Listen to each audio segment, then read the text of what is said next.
God's grace. There's a holy hush among us. I see glory on each face. Surely the presence of the Lord is in this place. So as we enter this time of prayer and meditation, I invite you to think about a couple of things. We know the power for this month is strength. Yes, and we have all the strength we need for any situation, for any discussion, for any action that we take. It is up to us to decide how we will use our strength. And Myrtle, a long time ago, went to a presentation by E.B. Weeks, and she was told that she is a child of God, therefore she does not inherit sickness. And it was from that statement that her soul began to sing, that she thought to herself, everything that everybody had told her her entire life was not the truth of her. And she told herself, I am going to go from this place, this truth that I just learned, this truth that is singing in my soul. I am going to take that energy and move it out through me into the world. But first, she began with her toes, and she saw each and every cell in her toes. And as she affirmed that, they were healthy and whole. She eventually moved into her feet, and then her ankles, and up her legs, into her torso, out to her fingertips, all the way cleansing her each and every cell of her body and claiming health and wholeness for it. And when those cells became enlivened, God bless you, she knew that her mind was clear. And she no longer had any fear. The faith and the strength that it took to do this was there within her, and it became her daily charge to pray up her body, to see it whole and perfect. And we too can do that same thing. The good news was that when Myrtle finished healing herself, she began to send that energy to others. And that's what we can do. When we know our bodies are fully charged, full of strength and faith, and blocking out any fear, we can send that energy out into the world or out to one particular person.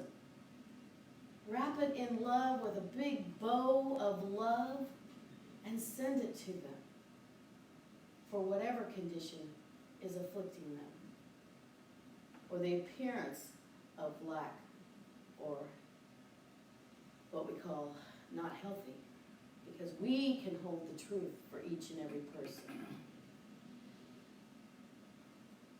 And when we do that, we have to let go, because we never know when that will show up for them, or how it will show up for them, or how it will sing to their soul.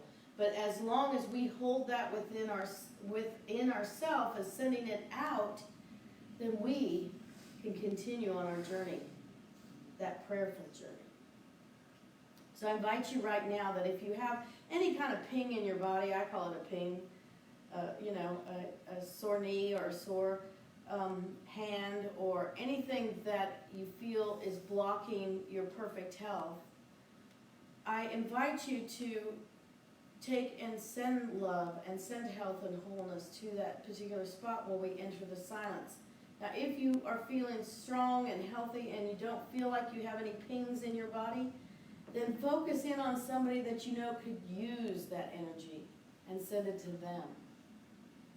So as we enter this time of quiet, this time of silence, we hold the space for ourselves or someone else in the silence.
So I invite you to take a breath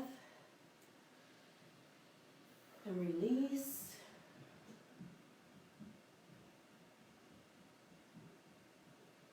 Take another one if you need to.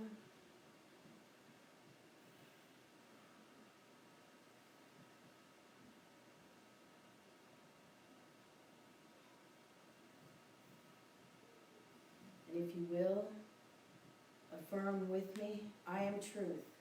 I am truth. I am health. I am health. I am healthy. I am healthy. And I am whole. And I am whole. And so it is. So it is. Amen.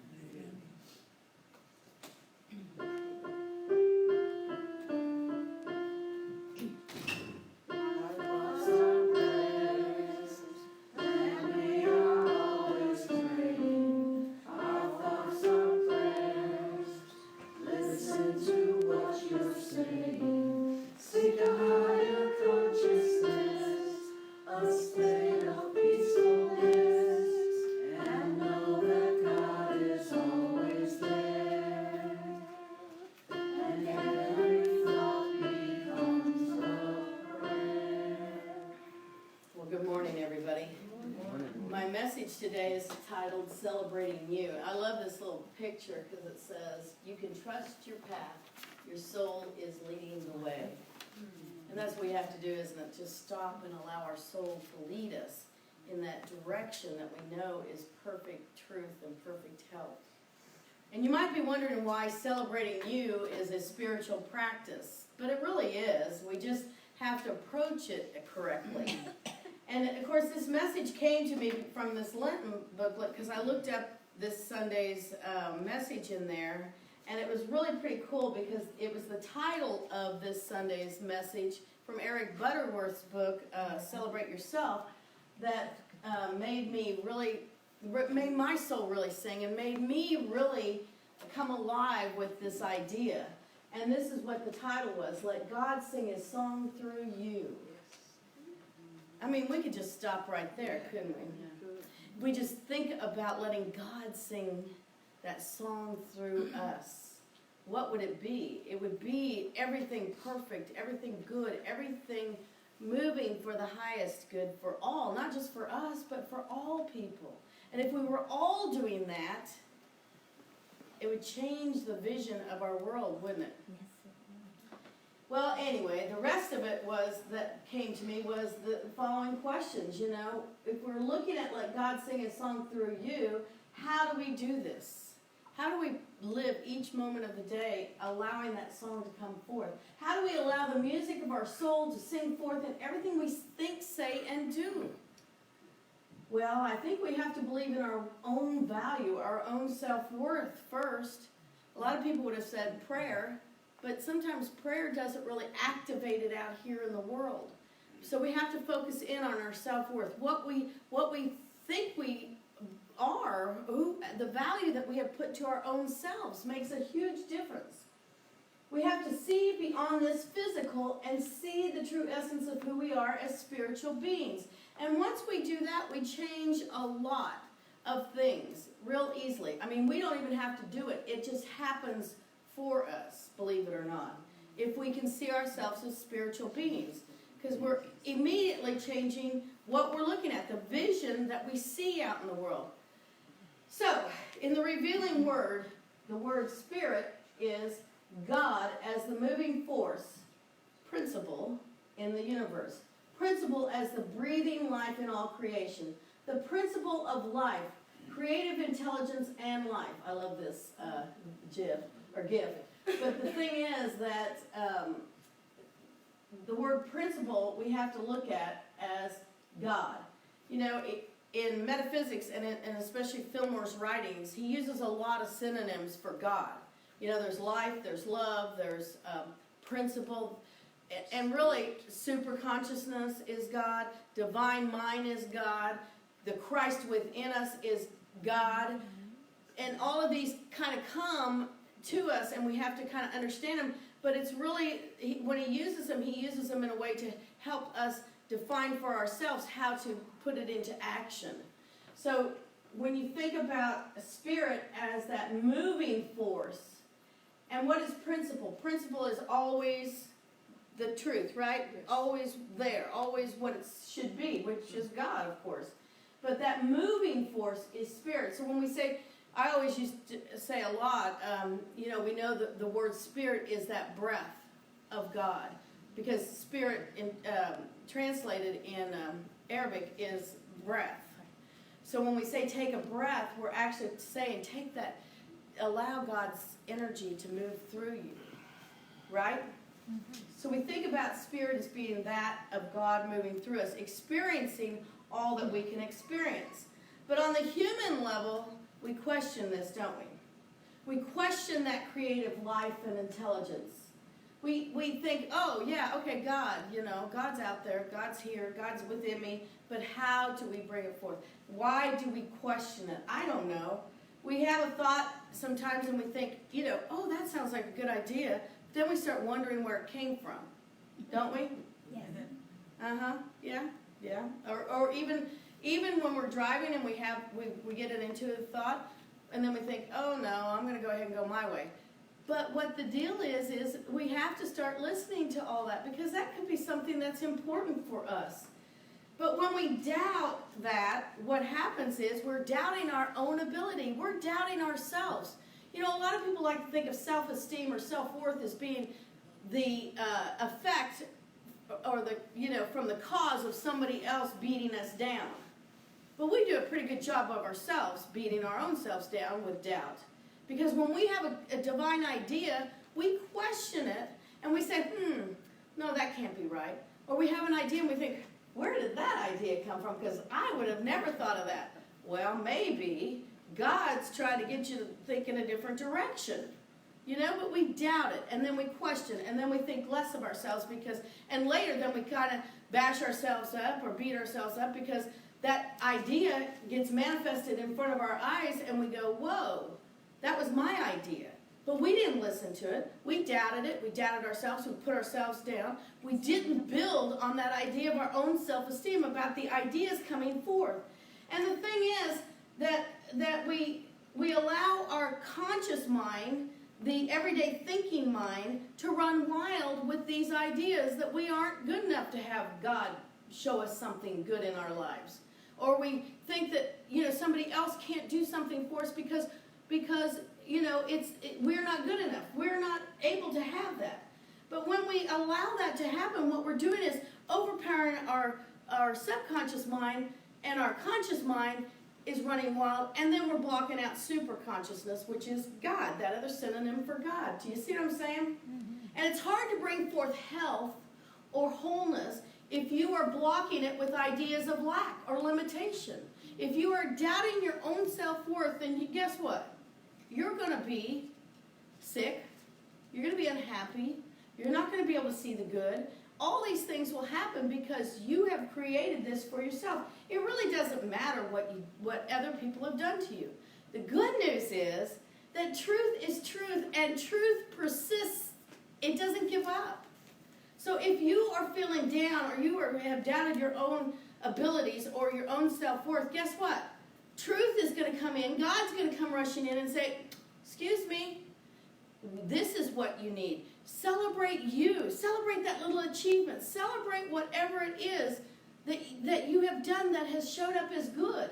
And forget all the negative stuff. That's what we were talking about Reverend Warren. Because the idea is that moving energy of spirit is the moving force to bring forth more of that good.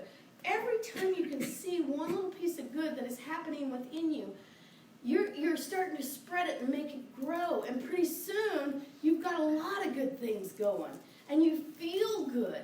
And you're wanting to go out and celebrate that good. And that celebration, okay, perfect example is a new relationship.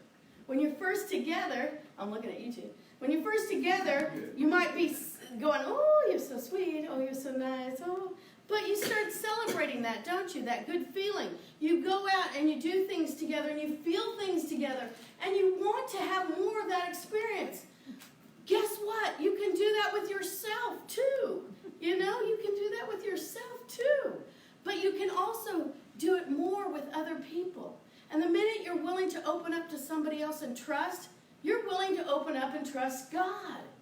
And that's where we have to get to. Our self-esteem will grow the minute we can trust. If we can trust somebody else, then we can trust God. Because guess what? They have the Spirit of God moving through them too. That force is within them. It's within us. We get it together. We've got double the amount of force going through us, don't we? Yes. It's a cool thing. And it can just be a friendship relationship.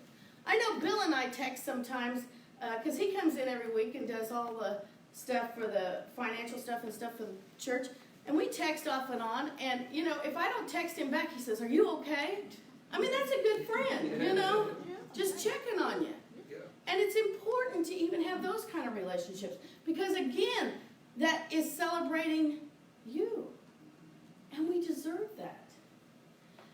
So we can take out that idea of doubt and anxiety, and we can hear the voices that truly are. We don't have to latch on to those negative thoughts, those negative ideas or whatever. If we have a dream, like I love dreams because I feel like there's always something in there, and if it's like a dream that kind of, when I wake up, I kind of am going, "Oh, wow, what does that mean?" I always Google, you know, DreamWorks and then type in the, or dream, I don't know what it's called. Just Google dream interpretation and you'll get a website. And you can plug in a certain word and it kind of gives you the metaphysical definition for it, which is kind of cool. You can also just go to Spirit, the moving force, and ask too. But you'll get some kind of interpretation in your life, or something else will happen. God will show you something else and say, "Oh, this is what that dream was about." But when we have those dreams that are moving us, again, that's our spirit moving through us. We can't just go around telling everybody about it. We have to be willing to take the next step, to do whatever it is that we're supposed to do, what it's leading us to do, which might be connected to the next thing we have, but maybe it's just something solo that you need to do within yourself. We have to discern those kind of messages we get, though, and we don't always do it. You know, have you ever had a deja vu and you think, you know, it makes you feel kind of uneasy because it's like you're kind of like in this, like, almost like it's like a moving deja vu. You're kind of like, I know what that person's going to say next. You're thinking this. I know what they're going to move, how they're going to move next. And you don't really want to know if you don't really know if you should say, "Oh, I'm having a deja vu right now," because sometimes that ends the deja vu, or the people look at you like you're crazy. Do you know what I'm saying? Yes. But the thing is that when we have that deja vu, it could be just the energy of God trying to let us take a breath and let us clear our minds. It might not have anything to do with what is happening right there, but it's just a moment in time for you to take a breath and go, "Oh, this person is talking to me." Or this person is doing something that I need to pay attention to. You ever have those moments? Yeah. I mean, I do. Right now.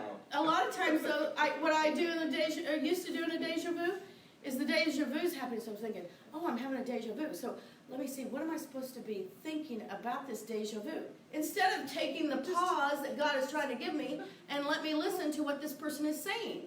Do you know what I mean? Okay, so, and of course we can all get into that whole deal of multiple universes and all that kind of stuff, but I'm not going there today. But we ignore our own instincts is what I'm getting at. We ignore our own instincts. What do you think an instinct is? It is the Spirit of God and the moving force that is within us trying to call us forth to a higher place, or trying to call us forth to paying attention. Can we do that? I don't know. I mean, we can, but you know, it's kind of like this. What if I just threw down a big pile of money right here and said, "This is for you guys"? How many of you would run up here and grab it? Some people would, yeah. But you know what a lot of people are going to do? Why would she throw that money down on the floor? Why would she want to give us that money? There must be a reason why she wants to give us all that money. Excuse me, but I need to know in detail where you got the money and why you think that you should give it out to everybody That's none of my else. business. We do this, don't we? Yes, we do. We do it every single day with everything that we are gifted. From our own spirit within us, we do that. We don't want to grab the money, or we question the money, or whatever it is. every gift that we receive is every thought that we ever have. We trash it up or garbage it up with our own little mind and all the negative stuff that's happening out there in the universe. But if we, as much as you pictured, I saw you picturing that pile of money. And I saw some of you raising your hands going to come up and grab it. You were already thinking, oh, yeah, I want it. Is she going to get a bag out? You know, she got a bag under here that she could dump out a bunch of money? The whole thing is we have all the money we need ever. And all we have to do is open and receive whatever our gifts are. We can do this, can't we? Yeah. Another reason to celebrate you, because if you have that in your mind, then guess what? You will easily be allowing Spirit to move through you as that moving force within you. You won't even have to try. It's a shift in our small M mind that makes a difference. And our good is right here, right now. Whether you envision this, let's keep envisioning that big pile of money. Let's just do it. We'll just see it getting bigger and bigger. You know, just piled up like those people with their toilet paper.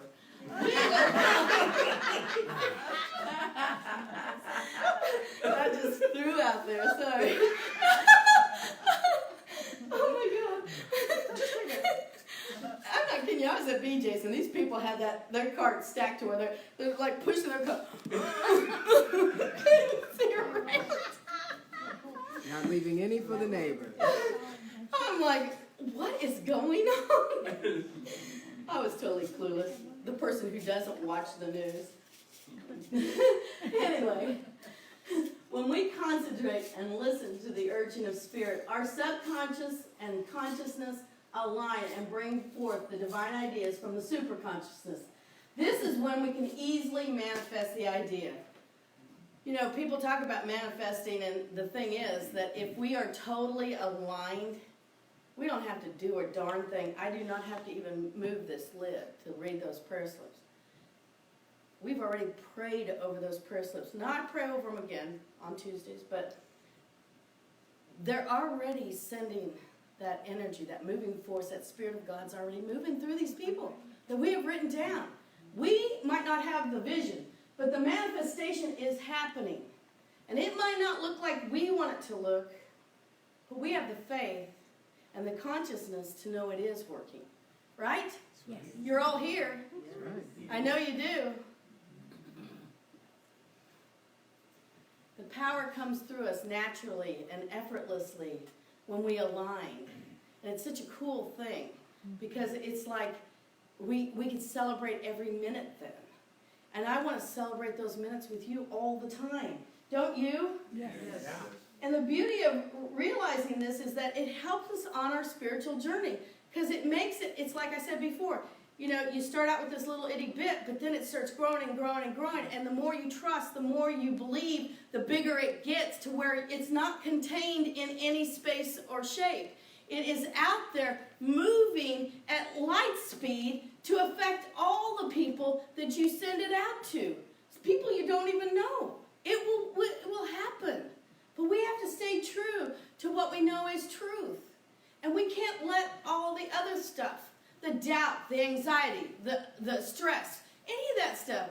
I mean, just like you laughed about, I don't know why I even threw that in about the shopping cart with the toilet paper, but you all laughed. You freely laughed because you were in that moment of the Spirit of God. You did, you find more joy and energy and more fun in simple things just by being in that consciousness. And that's where we have to go. We have to go every single moment of our day that way. And when we do that and we celebrate ourselves, then we can start valuing ourselves. And we see and we know that we are priceless. Are you priceless? Yes. Don't you feel it so far? Are you all priceless? Yes. Yay! Yes. You can't put a sticker on you. No. We are more than that we even see. And we have more within us that we can do. And then what happens is once we activate that Spirit of God within us, that moving force, then our soul starts to sing. And so here's how Fillmore defines soul metaphysically. Man's consciousness, the underlying idea back of any expression. The underlying idea back of any expression. Now you get to choose what your expression is, but if you are aligned with the super consciousness, then what's your expression going to be? Good. Good. It's going to be pure. It's going to be great. In man, the soul is the many accumulated ideas back of his present expression. This is where we get hung up, because our little mind will hold on to some of that other garbage that we don't need. We're the ones piling it up. Do you want to pile up a bunch of garbage, or you want to pile up a bunch of money? Yeah, I'm with the money. I'm with the good ideas. You know, and sometimes people get confused about the spirit and the soul. But that soul is that, I like to think of it as like that place that is within us that is so active that you could just, it's like it's vibrating within you. And then that Spirit of God allows it to be pushed out into the world and be all that you can be. I mean, you want to be around those kind of people, don't you? Yeah. Yeah, I do. I want to be around everybody that's expressing from their soul, that's allowing that Spirit of God and all their goodness to come urging out. You know, you can just look at somebody and see if they are that way. You can walk in a room and feel if somebody is expressing from their soul, if they've got their soul activated, I like to say. And you know what? If you feel that they don't have their soul activated, just send love. It will activate their soul. I send love all the time. You know, you're standing in those long lines at the store because the toilet paper guy's in front of you. You send love. It's okay. It's okay. You're never going to use all that toilet paper. But you can donate it later in the year to the homeless shelter. Something. I mean, who was it that told me that somebody was buying, who was it that told me that somebody in front of them had cases of green beans and corn and stuff? Was that you, Sam? Oh, Becky, yeah. I said, they could even use all that within the year. You know, by the end of the year, they're still going to have cans of green beans and corn and peas in their garage. I mean, it's the craziest thing. But eventually, it'll filter through and go to the food banks probably, and they'll all be blessed. So anyway, Fillmore tells us a little bit more about soul. Man is spirit, soul, and body. Spirit is the I am, the individuality, the part of us that is connected to God. You know, we know that the I am is that connection to God, so we always use positive things after the I am. The body is the soul expressing, and soul includes the conscious and subconscious minds, because our soul is either activated by truth or it's activated by all that garbage we've collected all these years that is not the truth of us. You know, those people that are negative, they've just packed in all that negative thinking and allowed that to be heavy in their soul. You know, you hear people say, oh, it's heavy in my soul. Well, because you haven't let it go. Because you haven't allowed the truth, the Spirit of God to move through you to express as you. And that's where we have to change that. But the soul makes the body. The body is the outer expression of the soul. And bodily health is an exact correspondence to the health of the soul. Think about it. Because the thing is, and I don't take this wrong, anybody out there in the world or out here in these seats, you can convince yourself that you're sick. You can allow all the chaos that you've experienced in your life, or all the chaos out there now, or the craziness on the news, all that stuff, to take your body down. Or you can go back to the Spirit of God and that moving force, that energy that is truth, and then let your soul be enlivened, and let that Spirit of God move through you and know the truth and live from that place. You're all here today, and I know you're doing it, whether you might doubt yourself or doubt the people out there in the world or whatever. I mean, I've heard people say, well, I'm not worried about me, but, you know, it's everybody else out there. Come on. Let's pray everybody up.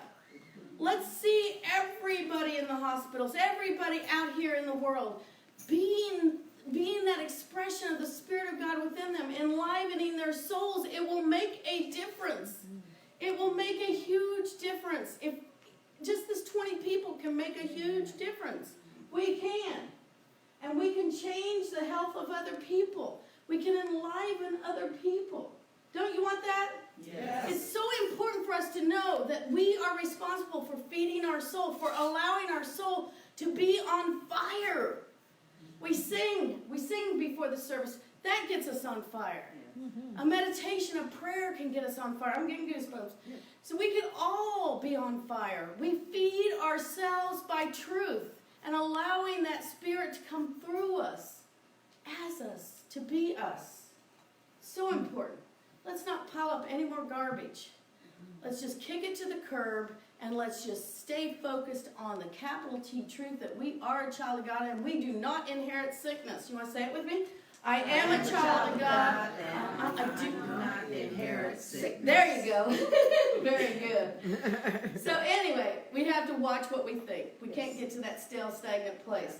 And Myrtle Fillmore, of course, gives us some wise words in her book, How to Let God Help You. I love this. She starts out with thoughts are formative. We all know this. As he thinketh within himself, so he is. It's from Proverbs. And Mahatma Gandhi said, a man is but the product of his thoughts, what he thinks he becomes. Very true. And then she went on to say, thoughts are back of all conversations. So you see, you must cooperate with your maker by training yourself to think life-giving, health-producing thoughts. Every day during your periods of communion with the Father in the silence, pray for wisdom and guidance. Make yourself open and receptive to the leading of Spirit. It will be revealed to you just what steps to take in doing your part to establish divine order. I want divine order in my life. I want to see all of this craziness go away. I want to be in that place where I know that we can move forward with ease and grace and just see each thing coming to resolve whatever chaos is out there in the world, to change how we feel about each other, to be more community. You know, the people loading up their carts, no offense, but you are getting in that mentality of me, myself. That ego is, you're allowing it to be all about me. I don't have enough toilet paper to sustain this. No, that's crazy thinking. I mean, we have to look at how is this affecting globally? How is this affecting each and every person within my own circle, within the world, within every place? And then think about how many sheets of paper are on a roll. Because we can tear off one little piece and give it to somebody. Take another piece and tear it off and give it to somebody. Send bits of love out there to the world. And keep doing it until you run out of toilet paper. I mean, and then go buy some more. It's a good mental practice to try, though. I mean, how many times do you go to the bathroom a day? Tell yourself when you're using it in there that you're eliminating all that negative thinking and that you're going to affirm for other people that they can see all that they need to see to be in that place of expressing from the Spirit of God, activating their soul to the truth of who they are so they don't have to live in this crazy thinking. Taking down their self-worth and their own value is what they do. We want to be celebrating you as a community, celebrating you as this global unit that brings forth all that is good. You know, I always say it's kind of like that guy who, the old joke about the guy on the roof, you know? Yes. Yeah, you know, he ends up drowning, goes up to heaven, and he says to God, you know, I was praying for you to save me. And God said, well, I brought you the guy with the rope to drag you out of the water. Then I brought you the guy with the boat when the water started getting a little higher. And then when it was up to your roof, I sent the helicopter. And you refused them all. What more help do you need? You've heard that one, right? Yes. Yeah. And the whole thing is we do that all the time. Please, dear God, help me out of this. I really need help, please. And then what do? Go over and keep doing the same old thing. Or, oh, God, help me. I swear I'll do this. I'll quit eating chocolate. I mean, it's the time of Lent, right? But people do that crazy praying like that. And then what do? The minute the good thing happens, they're back there at the store buying their chocolate, right? But we do that with our thoughts. We don't need to do that with our thoughts. We can release anything that stands in our way of our good. We don't have to be that guy on the roof up there drowning. But we doubt what is sent our way. We get so much. We are given so much. And yet we doubt it, don't we? It's kind of like what I said about the pile of money. You're going to start doubting why I want to give you a pile of money, instead of embracing it and saying, yes, it's mine. You know, we tend to either think that we're not good enough, or we go the other way, thinking, well, I'm so good, and that person isn't good enough to do that job that I need them to do. Don't we? Or I can't accept that from them because I know it's not going to be good enough. You know, it's that control and ego gets in the way. We're not expressing as the Spirit of God when we're in that mode. We are not activating our soul when we're in that mode. The other thing is that I learned a long time ago, for those of you that didn't want the pile of money, no, just kidding, that we have to learn. A guy said this to me once.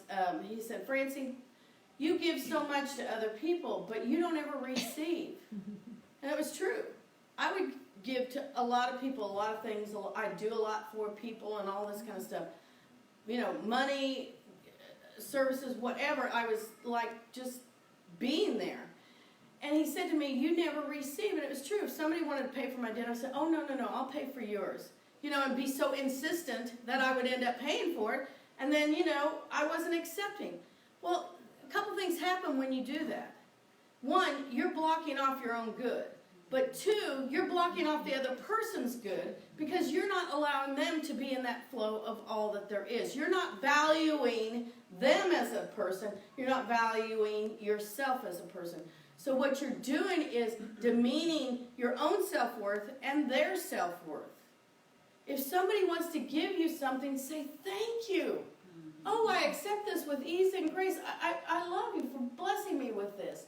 And if it's something that you don't like, re-gift it later. It doesn't matter. Once they've given it to you, it's yours. But you have to be gracious and willing to receive, because the only way you're going to open up your mind and your consciousness to receiving God is to do it in this earthly stage, this human body. You got me? And it all goes back to celebrating yourself, to seeing your own self-worth, believe it or not. You know, all of us have a person that we go to, a person that we can talk to, a person that we can share things with, a person that we know is that person that's not going to judge us or whatever. Don't we? Yes. Yeah, that we tell little secrets to, those people. Wouldn't you love to have more of those kind of people in your life? What if every person you met you could trust and know that they wouldn't be telling your story? Every person you met, they would lift you up and tell you how fabulous you are. Every person you met, you would want to do that for them too. What would that do? Change the whole thing, wouldn't it? It would make us want to celebrate each other for every little thing that we do or say. And so I found this little sunflower thing, but I didn't know if it would be easy to read, but it says, how truly amazing it is to stumble upon a soul that wants nothing but smiles and sunshine for you. Have you had that experience before? I'll tell you what, I have that for you. Do you feel it? I hope you do. Yes. Thank you. I accept that too, and I see that from you. Well, guess what? We can have this relationship every single moment of the day because God is right there. God is right there, wants nothing but smiles and sunshine for us. Do you believe that? Yes. It's true. It's so cool. And so here's what we have to do. Whoop, I didn't know I was going to do that. We begin by trusting ourselves. Can you trust yourself? Yes. We build on this security by trusting God. Can you trust God? Yes.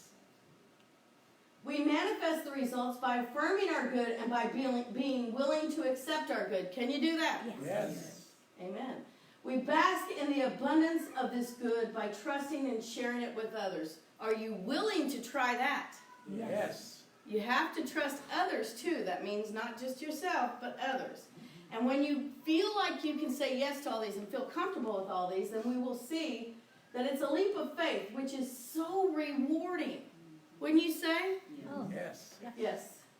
The rewards build a solid foundation for the belief and love of self, which in turn builds our true self-esteem. It becomes a reassuring circle of the spiritual truth that allows us to be more and do more. But more importantly, it allows us to know that we are worthy of everything good. Do you believe that? Yes. Okay, well then if you believe all that and you're willing to do all that, then you're making that commitment to say, let's all start celebrating you. Yes. Thank you for being here today. God bless you.